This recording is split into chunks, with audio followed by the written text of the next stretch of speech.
So I'm from Zambia, just over here.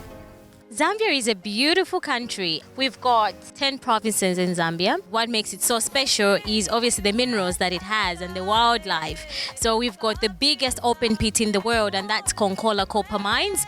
But then we've also got the Victoria Falls, which we share at the border with Zimbabwe.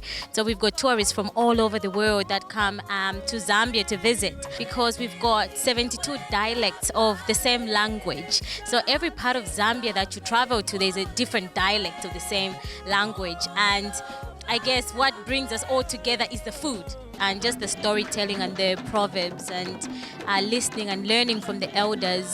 So Zambians end up coming to Perth in different ways. I came as an international student, and then after I finished my studies, I decided to stay in Perth and live in Perth. So most Zambians will come to Perth as either on a 457 visa to work, or they'll come to Perth to study. We are one of the lucky countries from Africa that really don't have a huge issue with immigration or refugee to say, where we seek refuge to other countries, because our economy is pretty stable, and I would love to think that it's getting better and better.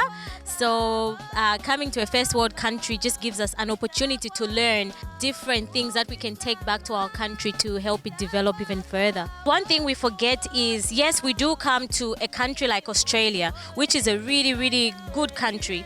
Sometimes you find that you would have come here as an international student and your funding has stopped coming from home because maybe your parents have lost their jobs, or sadly you have lost your source of income. You've become stuck. We don't have those links where we are able to recognize the people that need help within our own community. So what we're trying to do is to build those networks, is to build those connections, so that we know and we open our doors to say, if you are in need of something, we are here to assist you. It doesn't have to be financial help, but it can also be emotional help. There's a lot of, I'll give an example of the FIFA wives, so fly in, fly out. There's a lot of ladies in our community, including myself, whose husbands fly in and out of Perth for work. We've got a few women that go through a hard time because they're new mothers, they are young mothers, and they don't know how to cope without their partners. But for some of us who've been doing it for a long time, we have developed some coping mechanisms that we can share with them. But then again, it's having those connections and recognizing that these sorts of people need help. We have introduced what's called link teams, health and wellness link teams, family and support link teams. So we are recognizing women that and men as well that are professionals in those fields. So we've got people that do community work, community outreach, that are professionals in those fields, and we're bringing them together so we can train up other members who don't have that experience to start assisting families that will need that sort of help. So we've also got, especially the health and wellness one. One thing that we've noticed in our previous years is that yes, we live in Australia, amazing food, but sometimes you can get entangled into eating all the junk food and you become a bit large.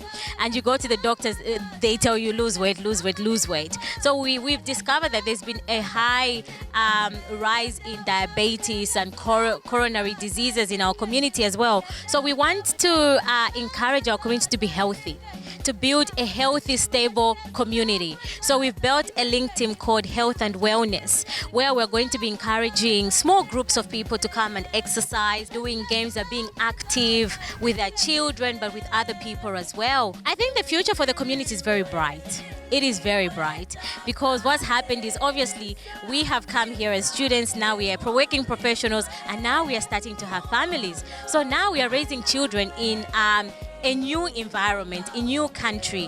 And yes, they are Australians and they are Zambians as well.